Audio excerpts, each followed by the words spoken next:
આમ ગોપાલગ્રામ અને વાઘેલા બાવસનભાઈ પ્રેમજીભાઈ અને અમારે ત્યાં મજૂર રહેતા હતા. એનો છોકરો રમતા હતા અને અચાનક સિંહણ આવી અને બચ્ચાને ઉપાડી ગઈ, છોકરાને 5 વર્ષના બાળકને.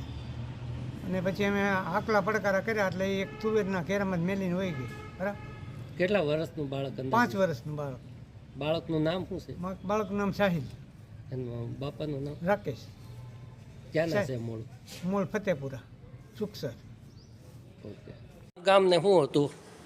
તાલુકો કટારા રાકેશભાઈ સાહિલભાઈ, તાલુકો ફતેપુરા, જિલ્લો દાહોદ. શું બન્યું? સિંહણ ઉપાડી ગઈ છોકરાને.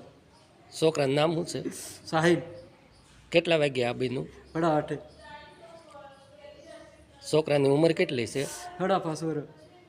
પછી તમે શું કર્યું બાળકને આ ઉપાડ્યા પછી? દવાખાને લઈ. અત્યારે કોણ કોણ હાજર છે? અમે શેઠને બધા હારે. ઓકે.